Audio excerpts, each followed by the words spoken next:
ಆತ್ಮೀಯ ನನ್ನೆಲ್ಲ ವಿದ್ಯಾರ್ಥಿ ಮಿತ್ರರಿಗೆ ಎಜುಕೇಷನ್.in ಯೂಟ್ಯೂಬ್ ಚಾನಲ್ಗೆ ಸ್ವಾಗತ ಸುಸ್ವಾಗತ. ಆತ್ಮೀಯ ವಿದ್ಯಾರ್ಥಿಗಳೇ, ಇವತ್ತಿನ ಸಂಚಿಕೆಯಲ್ಲಿ 10ನೇ ತರಗತಿಯ ವಿಜ್ಞಾನ ವಿಷಯದಲ್ಲಿ ಬರುವಂತಹ ನಿಯಂತ್ರಣ ಮತ್ತು ಸಹಭಾಗಿತ್ವ ಅನ್ನುವಂಥ ಅಧ್ಯಾಯದ ಮೇಲೆ ಇವತ್ತಿನ ಸಂಚಿಕೆಯನ್ನು ಪ್ರಾರಂಭ ಮಾಡ್ತಾ ಇದ್ದೇನೆ.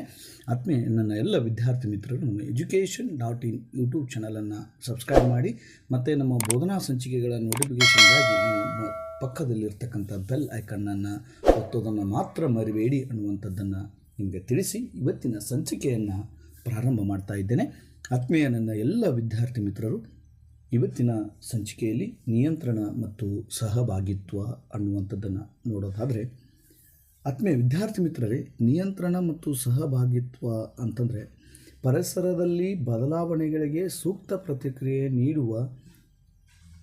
ನೀಡ್ತಕ್ಕಂಥದ್ದು ಏನಾಗಿದೆ ಅಂತಂದರೆ ಜೀವಿಗಳ ಮೂಲಭೂತ ಒಂದು ಲಕ್ಷಣ ಆಗಿದೆ. ಯಾವುದೇ ಒಂದು ಕ್ರಿಯೆ ನಡೀತಾ ಇತ್ತು ಅಂತಂದರೆ ಯಾವುದೇ ಜೀವಿಗಳಲ್ಲಿ ಪರಿಸರದಲ್ಲಿರ್ತಕ್ಕಂಥ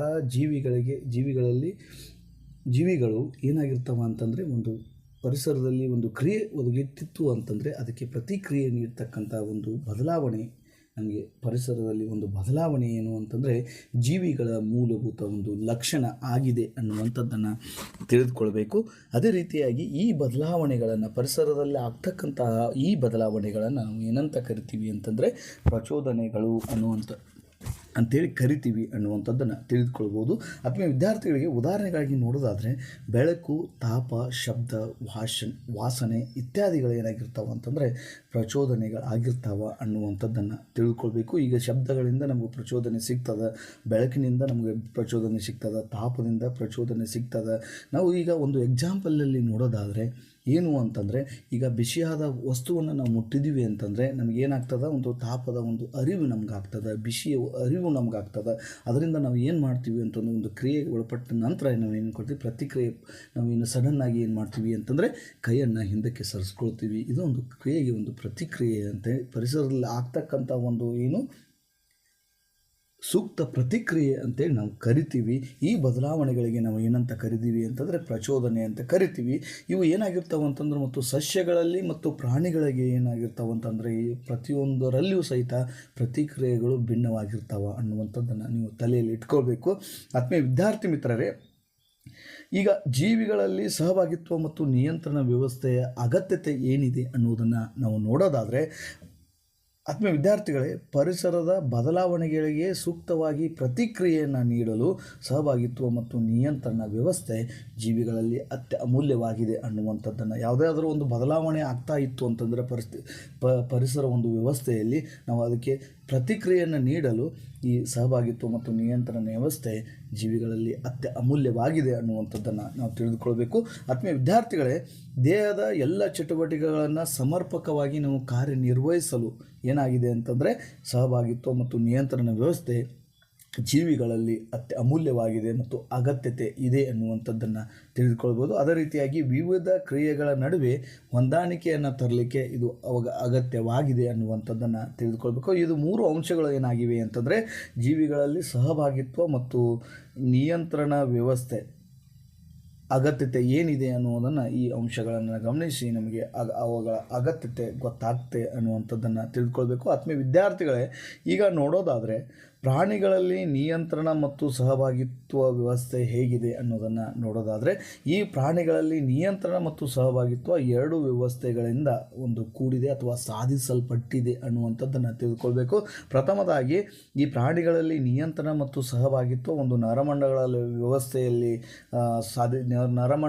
ವ್ಯವಸ್ಥೆ ಮೂಲಕ ಸಾಧಿಸಲ್ಪಡ್ತದೆ. ಇನ್ನೊಂದು ನೋಡೋದಾದರೆ ನಿರ್ನಾಳ ಗ್ರಂಥಿಗಳ ವ್ಯವಸ್ಥೆ ಮೂಲಕ ಪ್ರಾಣಿಗಳಲ್ಲಿ ನಿಯಂತ್ರಣ ಮತ್ತು ಸಹಭಾಗಿತ್ವ ಸಾಧಿಸಲ್ಪಡುತ್ತದೆ. ಇದು 2 ವ್ಯವಸ್ಥೆಗಳಿಂದ ಪ್ರಾಣಿಗಳಲ್ಲಿ ನಿಯಂತ್ರಣ ಮತ್ತು ಸಹಭಾಗಿತ್ವ ವ್ಯವಸ್ಥೆ ಸಾಧಿಸಲ್ಪಡ್ತದೆ ಮತ್ತು ಅದರ ಕ್ರಿಯೆ ನಡೀತದೆ ಅನ್ನುವಂಥದ್ದನ್ನು ತಿಳ್ಕೊಳ್ಬೇಕು. ಇಷ್ಟೇ ತಿಳ್ಕೊಳ್ಬೇಕು, ಪ್ರಾಣಿಗಳಲ್ಲಿ 2 ವ್ಯವಸ್ಥೆಗಳಿಂದ ನಿಯಂತ್ರಣ ಮತ್ತು ಸಹಭಾಗಿತ್ವ ನಡೀತದೆ. ಒಂದು ನರಮಂಡಲ ವ್ಯವಸ್ಥೆ, ಇನ್ನೊಂದು ನಿರ್ನಾಳ ಗ್ರಂಥಿಗಳ ವ್ಯವಸ್ಥೆಯಿಂದ ಪ್ರಾಣಿಗಳಲ್ಲಿ ನಿಯಂತ್ರಣ ಮತ್ತು ಸಹಭಾಗಿತ್ವ ಸಾಧಿಸಲ್ಪಡ್ತದೆ. ಈ 2 ಅಂಶ ಒಳ್ಳೊಳ್ಳೆ ಯಾಕೆ ಹೇಳಕತ್ತೀನಿ ಅಂತಂದರೆ ಇವು ನಮಗೆ ಅರ್ಥ ಆಗಬೇಕು ಅನ್ನೋ ಒಂದು ದೂರದೃಷ್ಟಿಯನ್ನು ಇಟ್ಟುಕೊಂಡು ನಿಮಗೆ ತಿಳಿಸ್ತಾ ಇದ್ದೇನೆ.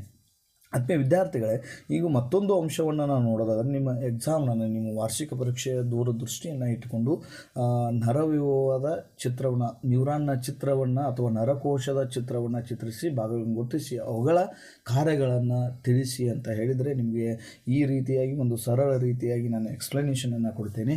ಈ ವಿಡಿಯೋದಲ್ಲಿ ನೀವು ಎಲ್ಲಿಯೂ ಸ್ಕಿಪ್ ಮಾಡದೆ ನೋಡಿದ್ದೆ ಆದರೆ ಈ ಎಕ್ಸ್ಪ್ಲನೇಷನ್ನ ಕರೆಕ್ಟಾಗಿ ತಿಳ್ಕೊಂಡು ಅವು ಸರಿಯಾಗಿ ನರಕೋಶದ ಅಥವಾ ನ್ಯೂರಾನ್ನ ಚಿತ್ರವನ್ನು ಚಿತ್ರಿಸಿ ಮತ್ತು ಅದರ ಭಾಗಗಳನ್ನು ಗುರುತಿಸಿ ಅದರ ವಿವರಣೆಯನ್ನು ನೀಡಬೇಕಾಗ್ತದೆ.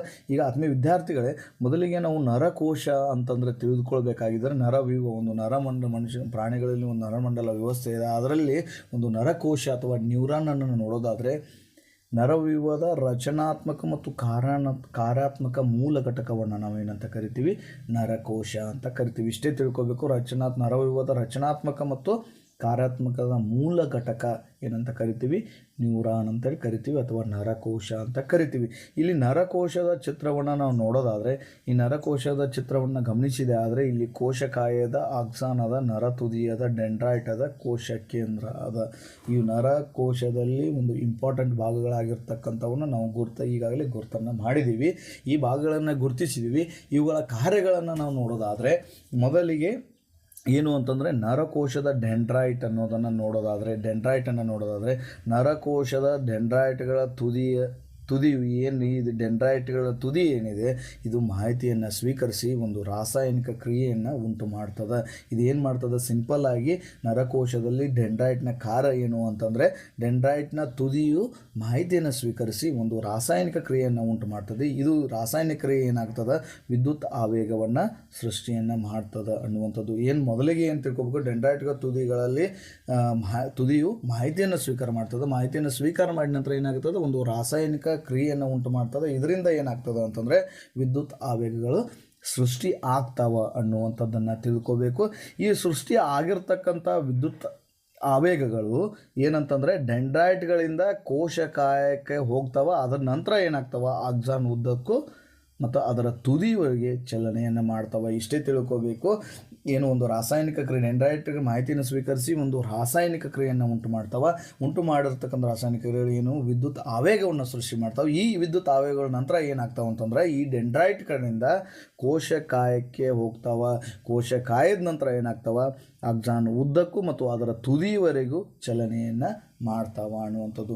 ಇಲ್ಲಿ ಏನಾಗ್ತದೆ ಅಂತಂದರೆ ಆಕ್ಸಾನ್ ಉದ್ದಕ್ಕೂ ಮತ್ತು ಅದರ ತುದಿವರೆಗೆ ಚಲನೆಯನ್ನು ಮಾಡ್ತಾವ. ಅದರ ತುದಿಯಲ್ಲಿ ಏನಾಗ್ತಾವ ಅಂತಂದರೆ ಈ ವಿದ್ಯುತ್ ವೇಗವು ಕೆಲವು ರಾಸಾಯನಿಕಗಳನ್ನು ಬಿಡುಗಡೆ ಮಾಡ್ತಾವೆ. ಈ ಆಕ್ಸಾನ್ ಉದ್ದಕ್ಕೂ ಏನು ಈ ವಿದ್ಯುತ್ ಆವೇಗಗಳು ಏನು ಉದ್ದಕ್ಕೂ ತುದಿವರೆಗೆ ಚಲನೆಯನ್ನು ಮಾಡ್ತಾವ. ಚಲನೆ ನಂತರ ಆಕ್ಸಾನ್ನ ತುದಿಯಲ್ಲಿ ಆ ವಿದ್ಯುತ್ ಆವೇಗವು ಕೆಲವು ರಾಸಾಯನಿಕಗಳನ್ನು ಬಿಡುಗಡೆ ಮಾಡ್ತಾವೆ. ಎಲ್ಲಿ ರಾಸಾಯನಿಕ ಕ್ರಿಯೆಗಳನ್ನು ಬಿಡುಗಡೆ ಮಾಡ್ತಾವ ಅಂತಂದರೆ ಆಕ್ಸಾನ್ನ ತುದಿಯಲ್ಲಿ ವಿದ್ಯುತ್ ಆವೇಗವು ಏನು ಬಿಡುಗಡೆ ಆಗಿರ್ತಾವಲ್ಲ ಡೆಂಡ್ರೈಟ್ಗಳ ತುದಿಗಳಲ್ಲಿ ಏನು ವಿದ್ಯುತ್ ಆವೇಗಗಳು ಸೃಷ್ಟಿಯಾಗಿರ್ತಾವೆ, ಈ ವಿದ್ಯುತ್ ಆವೇಗಗಳು ಆಕ್ಸಾನ್ ಉದ್ದಕ್ಕೂ ಏನು ಚಲನೆಯನ್ನು ಮಾಡಿ ಆಕ್ಸಾನನ ತುದಿಯಲ್ಲಿ ಏನಾಗ್ತಾವ ಅಂತಂದರೆ ಈ ವಿದ್ಯುತ್ ಆವೇಗ ಕೆಲವು ರಾಸಾಯನಿಕಗಳನ್ನು ಬಿಡುಗಡೆ ಮಾಡ್ತಾವ. ಈ ರಾಸಾಯನಿಕಗಳು ಸಂಸರ್ಗವನ್ನು ದಾಡ್ತಾವೆ. ಈ ಸಂಸರ್ಗ ಅಂತಂದರೆ ಏನು ಅಂತಂದರೆ ಎರಡು ನರಕೋಶಗಳು ಸಂಧಿಸ್ತಕ್ಕಂಥ ಒಂದು ಭಾಗಕ್ಕೆ ನಾವೇನಂತ ಕರಿತೀವಿ, ಸಂಸರ್ಗ ಅಂತ ಕರಿತೀವಿ. ಮತ್ತು ಮುಂದಿನ ನರಕೋಶದ ಡೆಂಡ್ರೈಟ್ಗಳಲ್ಲಿ ಏನು ಮುಂದಿನ ಈ ಸಂಸರ್ಗನ ದಾಡ್ತಾವ,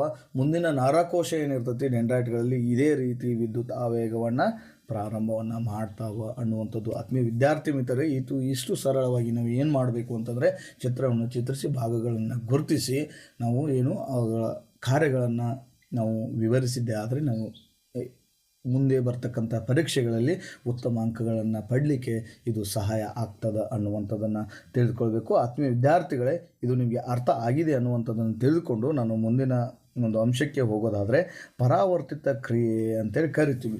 ಇಷ್ಟೇ ತಿಳ್ಕೋಬೇಕು. ಪರಾವರ್ತಿತ ಕ್ರಿಯೆ ಅಂತಂದರೆ ಪರಿಸರದಲ್ಲಿ ಉಂಟಾಗುವ ಯಾವುದೇ ಘಟನೆಗೆ ಪ್ರತಿಯಾಗಿ ವ್ಯಕ್ತವಾಗುವಂಥ ಒಂದು ಹಠಾತ್ ಪ್ರಕ್ರಿಯೆಗೆ ನಾವು ಏನಂತ ಕರಿತೀವಿ, ಪರಾವರ್ತಿತ ಕ್ರಿಯೆ ಅಂತ ಕರಿತೀವಿ. ಎಕ್ಸಾಂಪಲ್ ಆಗಿ ನಾವು ನೋಡೋದಾದರೆ ಬಿಸಿ ವಸ್ತುವನ್ನು ಮುಟ್ಟಿದ್ದೇ ಆದರೆ ಬಿಸಿಯನ್ನು ಮುಟ್ಟಿದಾಗ ನಮ್ಗೆ ಏನಾಗುತ್ತೆ, ಕೈ ಸುಟ್ಟು ಹೋಗುತ್ತೆ. ಈ ಕೈ ಸುಡ್ತೈತಿ ಅನ್ನೋದನ್ನು ನಮ್ಗೆ ಅರಿವು ಮಾಡಿಕೊಂಡು ಏನು ಮಾಡ್ತೀವಿ, ಕೈಯನ್ನು ಸಡನ್ನಾಗಿ ನಾವು ಹಠಾತ್ತಾಗಿ ಏನು ಮಾಡ್ತೀವಿ, ಕೈಯನ್ನು ಹಿಂದಕ್ಕೆ ತೆಗೆದುಕೊಳ್ತೀವಿ. ಯಾಕಂದರೆ ಸುಡೋದನ್ನು ತಪ್ಪಿಸ್ತೀವಿ. ಇಲ್ಲ ಅಂತಂದರೆ ನಮ್ಮ ಕೈ ಬೇಷ್ ಹೋಗುತ್ತದೆ ಅನ್ನುವಂಥದ್ದನ್ನು ತಿಳಿದುಕೊಳ್ಬೇಕು.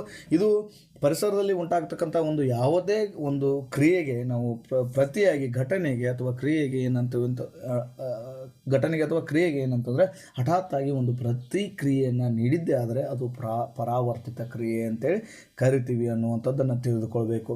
ಈ ಪರಾವರ್ತಿತ ಕ್ರಿಯೆಗೆ ಉದಾಹರಣೆಗೆ ನೋಡಿದರೆ ನಾವು ಬಿಸಿ ವಸ್ತುಗಳನ್ನು ಮುಟ್ಟಿದಾಗ ಕೈಯನ್ನು ಹಿಂತೆಗೆದುಕೊಳ್ತಕ್ಕಂಥದ್ದು, ಮುಳ್ಳನ್ನು ತುಳಿದಾಗ ಏನು ಮಾಡ್ತೀವಿ, ಕಾಲನ್ನು ತಕ್ಷಣ ನಾವು ಏನು ಮಾಡ್ತೀವಿ, ಮೇಲಕ್ಕೆ ಎತ್ತೀವಿ. ಮುಳ್ಳು ಚುಚ್ತು ಅನ್ನುವಂಥದ್ದು ಕಾಲಿಗೆ ಮುಳ್ಳು ಚುಚ್ಚು ಅನ್ನುವಂಥದ್ದನ್ನು ನಮಗೆ ಅರ್ಥ ಆಯಿತು ಅಂತಂದು ಹಠಾತ್ತಾಗಿ ನಾವು ಏನು ಮಾಡ್ತೀವಿ, ಕಾಲನ್ನು ಮೇಲೆ ತೆಗೆದುಕೊತೀವಿ. ಇದು ಒಂದು ಪರಾವರ್ತಿತ ಕ್ರಿಯೆ ಅಂತೇಳಿ ನಾವು ಕರಿತೀವಿ. ಅನೇಕ ಪ್ರಚೋದನೆಗಳಿಗೆ ಸಾಮಾನ್ಯವಾಗಿ ಮಿದುಳಿನಲ್ಲಿ ಜರುಗುವ ಆಲೋಚನೆಗಳ ಫಲವಾಗಿ ನಾವು ಪ್ರತಿಕ್ರಿಯೆಯನ್ನು ನೀಡ್ತೀವಿ. ಇಂತಹ ಸಂದರ್ಭಗಳಲ್ಲಿ ತೋರುವ ಪ್ರತಿಕ್ರಿಯೆಗಳಿಗೆ ಆಲೋಚನೆಗಳಿಗೆ ಅವಕಾಶ ಇರುವುದಿಲ್ಲ. ಆದ್ದರಿಂದ ಈ ಕ್ರಿಯೆಗೆ ಮಿದುಳಿನಿಂದ ನಿಯಂತ್ರಣ ಇರುವುದಿಲ್ಲ ಅನ್ನೋದನ್ನು ತಿಳ್ಕೊಳ್ಬೇಕು.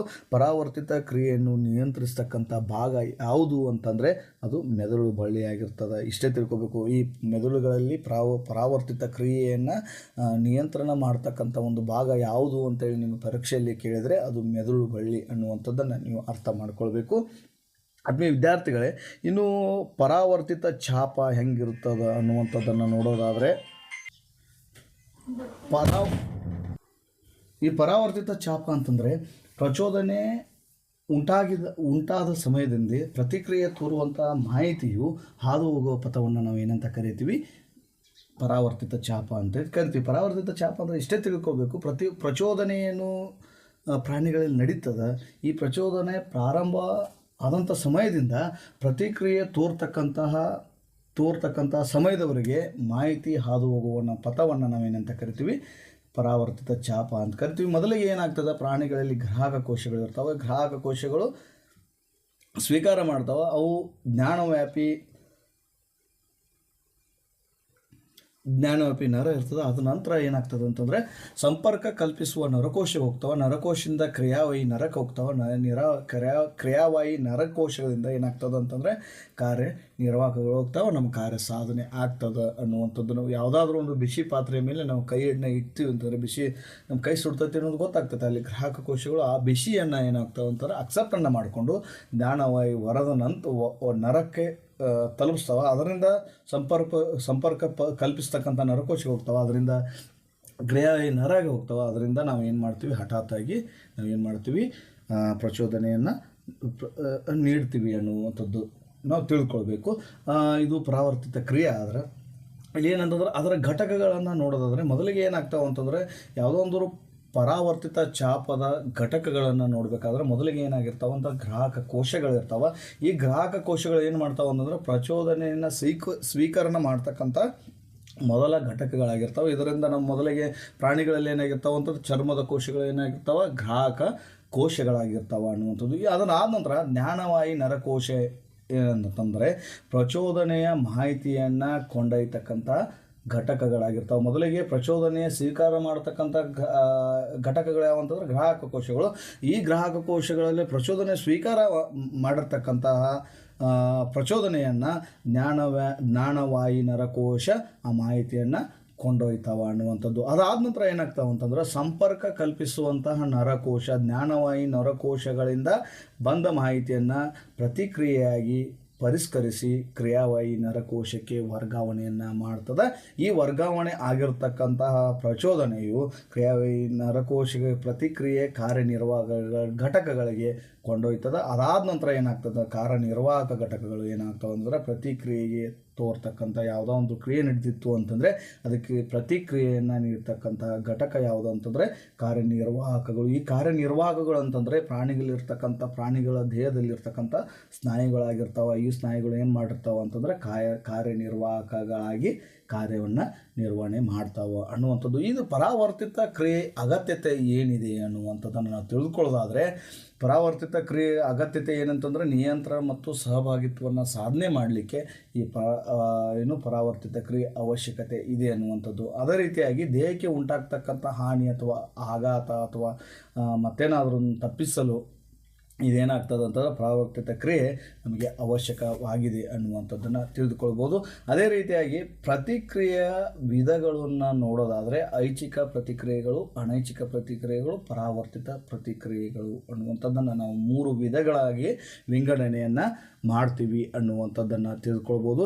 ಆತ್ಮೀಯ ವಿದ್ಯಾರ್ಥಿ ಮಿತ್ರರೇ, ಈ ಪ್ರತಿಕ್ರಿಯೆ ನಾವು ಏನು ಮಾಡಿದ್ದೀವಿ ಅಂತಂದರೆ ಈಗಾಗಲೇ ನೋಡಿದ್ದೀವಿ, ಈ ಕ್ರಿಯೆಯನ್ನು ನೋಡಿದ್ವಿ. ಇದಕ್ಕೆ ಪ್ರತಿಕ್ರಿಯೆಯನ್ನು ನೋಡಬೇಕಂತಂದರೆ ಇದರಲ್ಲಿ 3 ವಿಧಗಳಾಗಿ ವಿಂಗಡಣೆ ಮಾಡ್ತೀವಿ. ಒಂದು ಐಚ್ಛಿಕ ಕ್ರಿಯೆಗಳು, ಇನ್ನೊಂದು ಅನೈಚ್ಛಿಕ ಕ್ರಿಯೆಗಳು, ಇನ್ನೊಂದು ಪರಾವರ್ತಿತ ಕ್ರಿಯೆಗಳು ಅಂತ ಕರಿತೀವಿ. ಈ ಐಚ್ಛಿಕ ಕ್ರಿಯೆಗಳು ಅಂತಂದರೆ ಮುಮ್ಮೆದುಳಿಂದ ನಿಯಂತ್ರಣ ಮಾಡ್ತಕ್ಕಂಥದ್ದು ಏನಾಗಿರುತ್ತೆ ಅಂತಂದರೆ ಐಚ್ಛಿಕ ಕ್ರಿಯೆಗಳಾಗಿರ್ತಾವೆ ಅನ್ನುವಂಥದ್ದು. ಮಾತನಾಡೋದಾಗಿರ್ಬೋದು, ಬರೆಯೋದಾಗಿರ್ಬೋದು ಏನಾಗಿರ್ತಾವೆ ಅಂತಂದರೆ ಐಚ್ಛಿಕ ಪ್ರತಿಕ್ರಿಯೆಗಳಾಗಿರ್ತಾವೆ. ಇನ್ನು ಅನೈಚ್ಛಿಕ ಪ್ರತಿಕ್ರಿಯೆಗಳು ಅಂತಂದರೆ ಮಧ್ಯದ ಮೆದುಳು ಮತ್ತು ಹಿಮ್ಮೆದುಳು ನಿಯಂತ್ರಣ ಮಾಡ್ತಾವೆ. ಇದರ ಹೃದಯ ಬಡಿತ ಆಗಿರ್ಬೋದು, ವಾಂತಿ ಆಗೋಕೆ ಆಗಿರ್ಬೋದು, ಉಸಿರಾಟ ಆಗಿರ್ಬೋದು, ಇವು ಅನೈಚ್ಛಿಕ ಪ್ರತಿಕ್ರಿಯೆಗಳಾಗಿರ್ಬೋದು. ಇದನ್ನು ಅನೈಚ್ಛಿಕ ಪ್ರತಿಕ್ರಿಯೆಗಳನ್ನು ಮಧ್ಯದ ಮೆದುಳು ಮತ್ತು ಹಿಮ್ಮೆದುಳು ನಿಯಂತ್ರಣ ಮಾಡ್ತದೆ ಅನ್ನುವಂಥದ್ದನ್ನು ತಿಳ್ಕೊಳ್ಬೇಕು. ಐಚ್ಛಿಕ ಪ್ರತಿಕ್ರಿಯೆ ಮುಮ್ಮೆದುಳು ನಿಯಂತ್ರಣ ಮಾಡ್ತದೆ ಅಂತಂದರೆ ಅನೈಚ್ಛಿಕ ಪ್ರತಿಕ್ರಿಯೆಗಳನ್ನು ಮಧ್ಯದ ಮೆದುಳು ಮತ್ತು ಹಿಮ್ಮೆದುಳು ನಿಯಂತ್ರಣವನ್ನು ಮಾಡ್ತದೆ ಅನ್ನುವಂಥದ್ದು. ಇನ್ನು ಪರಾವರ್ತಿತ ಪ್ರತಿಕ್ರಿಯೆಗಳು ಅಂತಂದರೆ ಮಿದುಳು ಬಳಿಯಿಂದ ಇವು ನಿಯಂತ್ರಣವನ್ನು ಮಾಡುತ್ತದೆ ಅನ್ನುವಂಥದ್ದು. ನಿಯಂತ್ರಣಕ್ಕೆ ಒಳಪಡ್ತದೆ ಪರಾವರ್ತಿತ ಕ್ರಿಯೆ. ಉದಾಹರಣೆಗೆ ಬಿಸಿಯಾದ ವಸ್ತುವನ್ನು ಮುಟ್ಟಿದಾಗ ಕೈಯಿಂದ ಹಿಂದಕ್ಕೆ ಎಳೆದುಕೊಳ್ತೀವಿ. ಇದು ಏನಾಗುತ್ತದೆ ಅಂದರೆ ಪರಾವರ್ತಿತ ಪ್ರತಿಕ್ರಿಯೆ ಅಂತಂದರೆ ಈ ಪರಾವರ್ತಿತ ಪ್ರತಿಕ್ರಿಯೆಯು ಮಿದುಳಿನ ಬಳಿಯಿಂದ ನಿಯಂತ್ರಣವಾಗ್ತದೆ ಅನ್ನುವಂಥದ್ದನ್ನು ತಿಳಿದುಕೊಳ್ಬೇಕು.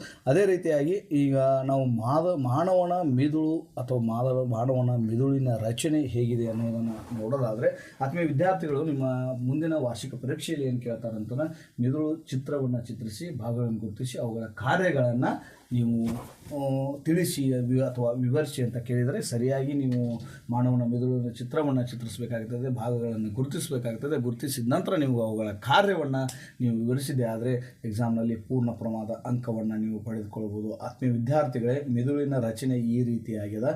ಇದರ ಭಾಗಗಳಾಗಿರ್ಬೋದು, ಮುಮ್ಮೆದುಳಾಗಿರ್ಬೋದು, ಮಸ್ತಿಷ್ಕ ಆಗಿರ್ಬೋದು, ಕಪಾಲ ತಲೆ ಬುರುಡೆ ಆಗಿರ್ಬೋದು, ಮಧ್ಯದ ಮೆದುಳಾಗಿರ್ಬೋದು, ಹೈಪೋಥಾಲಮಸ್ ಆಗಿರ್ಬೋದು, ಪಿಟ್ಯೂಟರಿ ಗ್ರಂಥಿ ಆಗಿರ್ಬೋದು, ಹಿಮ್ಮೆದುಳು ಆಗಿರ್ಬೋದು, ಪಾಯನ್ಸ ಮೆಡುಲಾ, ಅನುಮಸ್ತಿಷ್ಕ, ಮೆದುಳು ಬಳ್ಳಿ ಆಗಿರ್ಬೋದು, ಈ ರೀತಿ ಭಾಗಗಳನ್ನು ಗುರುತಿಸಿದ್ದೇ ಆದರೆ ನೀವು ಮುಂಬರ್ತಕ್ಕಂಥ ಪರೀಕ್ಷೆಯಲ್ಲಿ ಉತ್ತಮ ಅಂಕಗಳನ್ನು ಕೂಡ ಪಡೆದುಕೊಳ್ಬೋದು ಅನ್ನುವಂಥದ್ದನ್ನು ತಿಳಿದುಕೊಳ್ಬೋದು. ಆತ್ಮೀಯ ವಿದ್ಯಾರ್ಥಿಗಳೇ, ಈಗ ಮೆದುಳಿನ ರಚನೆಯ ಚಿತ್ರವನ್ನು ನೋಡಿದ್ದೀವಿ. ಇದರ ಭಾಗಗಳ ಕುರಿತಾಗಿ ಒಂದು ಸ್ವಲ್ಪ ನೋಡೋದಾದರೆ ಮಾನವನ ಮೆದುಳನ್ನು ಮುಮ್ಮೆದುಳು, ಮಧ್ಯದ ಮೆದುಳು ಮತ್ತು ಹಿಮ್ಮೆದುಳು 3 ಭಾಗಗಳನ್ನಾಗಿ ನಾವು ವಿಂಗಡಣೆಯನ್ನು ಮಾಡ್ತೀವಿ. ಆತ್ಮೀಯ ವಿದ್ಯಾರ್ಥಿಗಳಿಗೆ ಈ ಚಿತ್ರವನ್ನು ಗಮನಿಸೋದಾದರೆ ಇಲ್ಲಿ ಏನಾಗಿದೆ ಅಂತಂದರೆ ಈ ಭಾಗವನ್ನು ಎಂಟೈರ್ ಭಾಗವನ್ನು ನಾವು ಏನಂತ ಕರಿತೀವಿ ಮುಮ್ಮೆದುಳು ಅಂತ ಕರೆದರೆ, ಇನ್ನು ಈ ಎಂಟೈರ್ ಭಾಗವನ್ನು ನಾವು ಏನಂತ ಕರಿತೀವಿ ಹಿಮ್ಮೆದುಳು ಅಂತ ಕರಿತೀವಿ. ಅದೇ ರೀತಿ ಇದು ಮಧ್ಯದ ಮೆದುಳು ಏನಾದರೆ ಈ ಮಧ್ಯದ ಮೆದುಳು ಅಂತ ಕರಿತೀವಿ. ಈ ಮಾನವನ ಮೆದುಳನ್ನು ನಾವು ಏನಂತ ಕರಿತೀವಿ ಮೆದುಳನ್ನು 3 ಭಾಗಗಳಾಗಿ ನಾವು ವಿಂಗಡಣೆಯನ್ನು ಮಾಡ್ತೀವಿ. ಮಧ್ಯದ ಮೆದುಳು, ಮುಮ್ಮೆದುಳು ಮತ್ತು ಹಿಮ್ಮೆದುಳು ಅಂತೇಳಿ ಕರಿತೀವಿ. ಈಗ ಮುಮ್ಮೆದುಳು ಅಂತಂದರೆ ಇವು ಮಹಾಮಸ್ತಿಷ್ಕ ಏನೇನು ಮುಮ್ಮೆದುಳು ಅಥವಾ ಮಹಾಮಸ್ತಿಷ್ಕದ ಕಾರ್ಯಗಳು ಏನು ಅನ್ನೋದನ್ನು ನೋಡೋದಾದರೆ ಆತ್ಮೀಯ ವಿದ್ಯಾರ್ಥಿ ಮಿತ್ರರೇ, ಮೊದಲಿಗೆ ನೀವು ಏನು ಬೇಸಿಕ್ಕಾಗಿ ಏನು ತಿಳ್ಕೊಳ್ಬೇಕು, 3 ಭಾಗಗಳನ್ನು ತಿಳ್ಕೊಳ್ಬೇಕು. ಹಿಮ್ಮೆದುಳು, ಮುಮ್ಮೆದುಳು, ಮಧ್ಯದ ಮೆದುಳು. ಈ ಭಾಗಗಳ ಕಾರ್ಯಗಳು ಏನು ಅನ್ನೋದನ್ನು ತಿಳಿದುಕೊಳ್ಳೋದಾದರೆ ಮುಮ್ಮೆದುಳು ಅಥವಾ ಮಹಾಮಸ್ತಿಷ್ಕದ ಕಾರ್ಯಗಳು ಏನು ಅನ್ನಂದರೆ ಇದು ಪ್ರಜ್ಞೆ ಮತ್ತು ಆಲೋಚನೆಯ ಕೇಂದ್ರವಾಗಿದೆ. ಐಚ್ಛಿಕ ಕ್ರಿಯೆಗಳನ್ನು ನಿಯಂತ್ರಣ ಮಾಡ್ತದೆ. ಇದು ಮಾಹಿತಿಯನ್ನು ಸಂಗ್ರಹಿಸಿ ಅಥವಾ ಸ್ಮರಣೆಯನ್ನು ಮಾಡಿಕೊಂಡು ಪರಿಷ್ಕರಣೆಯನ್ನು ಮಾಡ್ತದೆ ಅನ್ನುವಂಥದ್ದು. ವಿವಿಧ ಇಂದ್ರಿಯಗಳಿಂದ ಬರುವ ಸಹ್ಯಗಳನ್ನು ಸ್ವೀಕರಿಸದ, ಇಲ್ಲಿ ದೃಷ್ಟಿ ಆಗಿರ್ಬೋದು, ಶ್ರವಣ ಆಗಿರ್ಬೋದು, ವಾಸನೆ, ರುಚಿ ಅಥವಾ ಸ್ಪರ್ಶವನ್ನು ಇದು ಮುಮ್ಮೆದುಳು ಸಂವೇದನೆಗಳನ್ನು ಸ್ವೀಕಾರ ಮಾಡ್ತದೆ. ದೃಷ್ಟಿಯನ್ನು ಯಾವುದಾದ್ರು ವಸ್ತುವನ್ನು ನೋಡಿದ್ರೆ ಈ ವಸ್ತುವನ್ನು ಗುರುತನ್ನು ಮಾಡ್ತಕ್ಕಂಥ ವ್ಯವಸ್ಥೆಯನ್ನು ಸಂವೇದನೆಯನ್ನು ಈ ಮುಮ್ಮೆದುಳು ಸ್ವೀಕಾರ ಮಾಡ್ತದೆ ಅನ್ನುವಂಥದ್ದು. ಇನ್ನು ಮಧ್ಯದ ಮೆದುಳು ಏನು ಮಾಡ್ತದೆ ಅಂತಂದರೆ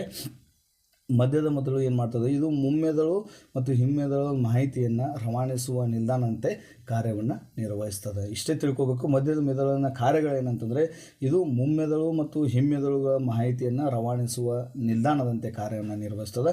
ಇದು ಅನೈಚ್ಛಿಕ ಕ್ರಿಯೆಗಳನ್ನು ನಿಯಂತ್ರಣ ಮಾಡ್ತದೆ. ಬೆಳಕಿನ ತೀವ್ರತೆಗೆ ಅನುಗುಣವಾಗಿ ಕಣ್ಣಿನ ಪಾಪೆಯ ಗಾತ್ರವನ್ನು ಬದಲಾವಣೆಯನ್ನು ತರ್ತಕ್ಕಂಥದ್ದಾಗಿರಲಿ ಇದು ಇಂತಹ ಒಂದು ಕಾರ್ಯಗಳನ್ನು ಮಧ್ಯದ ಮೆದುಳು ಕಾರ್ಯನಿರ್ವಹಿಸ್ತದೆ ಅಂತ ತಿಳ್ಕೊಳ್ಬೇಕು. ಆತ್ಮೀಯ ವಿದ್ಯಾರ್ಥಿಗಳೇ, ಈಗ ಏನು ಅಂತಂದರೆ ಮುಮ್ಮೆದುಳು ಐಚ್ಛಿಕ ಕ್ರಿಯೆಗಳನ್ನು ನಿಯಂತ್ರಣ ಮಾಡಿದರೆ ಮಧ್ಯದ ಮೆದುಳು ಅನೈಚ್ಛಿಕ ಕ್ರಿಯೆಗಳನ್ನು ನಿಯಂತ್ರಣ ಮಾಡ್ತದೆ. ಇನ್ನು ಹಿಮ್ಮೆದುಳು ಏನು ಮಾಡ್ತದೆ ಅಂತಂದರೆ ತಿಳ್ಕೊಳ್ಬೋದು. ಇಲ್ಲಿ ಹಿಮ್ಮೆದುಳಲ್ಲಿ ಮೆಡುಲ ಅಂತ ಬರ್ತದೆ. ಇದು ರಕ್ತದ ಒತ್ತಡ, ಬಾಯಲ್ಲಿ ನೀರುರುವಿಕೆ ಮತ್ತು ವಾಂತಿಯಾಗುವಿಕೆ ಅಂತ ಅನೇಕ ಅನೈಚ್ಛಿಕ ಕ್ರಿಯೆಗಳನ್ನು ಮೆಡುಲ ನಿಯಂತ್ರಣ ಮಾಡ್ತದೆ. ಇನ್ನು ಅಣು ಮಸ್ತಿಷ್ಕ ಅಂತಂದರೆ ಇದು ಐಚ್ಛಿಕ ಕ್ರಿಯೆಗಳಲ್ಲಿ ನಿಖರತೆಯನ್ನು ತರ್ತದೆ. ದೇಹದ ಭಂಗಿ ಮತ್ತು ಸಮತೋಲನವನ್ನು ಕಾಪಾಡಿಕೊಳ್ಳಲು ಇದು ಕಾರಣ ಆಗಿದೆ ಅನ್ನುವಂಥದ್ದು. ಇಷ್ಟೇ ತಿಳ್ಕೊಳ್ಬೇಕು. ಮಧ್ಯದ ಮೆದುಳು ಅನೈಚ್ಛಿಕ ಕ್ರಿಯೆಗಳನ್ನು ನಿಯಂತ್ರಣ ಮಾಡಿದ್ರೆ ಮುಮ್ಮೆದುಳು ಏನು ಮಾಡ್ತದೆ ಅಂತಂದರೆ ಐಚ್ಛಿಕ ಕ್ರಿಯೆಗಳನ್ನು ನಿಯಂತ್ರಣ ಮಾಡ್ತದೆ. ಹಿಮ್ಮೆದುಳು ಏನು ಕಾರ್ಯವನ್ನು ಮಾಡ್ತದೆ ಅಂತಂದರೆ ಮೆಡುಲ ಅಥವಾ ಅನುವಂಶಿಕೆ ಆಗಿರ್ಬೋದು, ರಕ್ತದ ಒತ್ತಡ, ಬಾಯಲ್ಲಿ ನೀರುವರಿಕೆ, ವಾಂತಿಯಾಗುವಿಕೆ ಅನೇಕ ಕ್ರಿಯೆಗಳನ್ನು ಹಿಮ್ಮೆದುಳಿನ ಬರ್ತಕ್ಕಂಥ ಒಂದು ಮೆಡುಲ ನಿಯಂತ್ರಣ ಮಾಡ್ತದೆ. ಅದ್ರ ಅಣುಮಸ್ತಿಷ್ಕ ಅಂತಂದರೆ ಇದು ಐಚ್ಛಿಕ ಕ್ರಿಯೆಗಳನ್ನು ನಿಖರತೆಯನ್ನು ತರ್ತದೆ. ದೇಹದ ಭಂಗಿ ಆಗಿರ್ಬೋದು ಹಾಗೂ ಸಮತೋಲನ ಕಾಪಾಡಿಕೊಳ್ಳಲು ಇದು ಅಣುಮಸ್ತಿಷ್ಕ ಸಹಾಯಕವಾಗಿದೆ ಅನ್ನುವಂಥದ್ದನ್ನು ತಿಳ್ಕೊಳ್ಬೇಕು. ಆತ್ಮೀಯ ವಿದ್ಯಾರ್ಥಿ ಮಿತ್ರರೇ, ಇವತ್ತಿನ ಸಂಚಿಕೆಯಲ್ಲಿ ನಾವು ನೋಡಿದ್ವಿ ನಿಯಂತ್ರಣ ಮತ್ತು ಸಹಭಾಗಿತ್ವದಲ್ಲಿ ನರಕೋಶ ಅಥವಾ ನ್ಯೂರಾನ್ನ ರಚನೆ ಮತ್ತು ಅದರ ಕಾರ್ಯಗಳು, ಅದೇ ರೀತಿಯಾಗಿ ಪರಾವರ್ತಿತ ಕ್ರಿಯೆ, ಅದೇ ರೀತಿಯಾಗಿ ಮಾನವನ ಮಿದುಳು ಅನ್ನುವಂಥ ಒಂದು ವಿಷಯದ ಮೇಲೆ ಇವತ್ತಿನ ಸಂಚಿಕೆಯನ್ನು ನಿಮ್ಮ ಜೊತೆಗೆ ಹಂಚ್ಕೊಳ್ತಾ ಇದ್ದೀನಿ. ಆತ್ಮೀಯ ವಿದ್ಯಾರ್ಥಿ ಮಿತ್ರರೇ, ನೀವು ಮಾಡಬೇಕಾಗಿದ್ದು ಇಷ್ಟೇ. ನಮ್ಮ education.in ಯೂಟ್ಯೂಬ್ ಚಾನಲನ್ನು ಪ್ರೋತ್ಸಾಹಿಸಬೇಕಾಗಿತ್ತು ಅಂತಂದರೆ ನೀವು ಏನು ಮಾಡಬೇಕಾಗಿಲ್ಲ.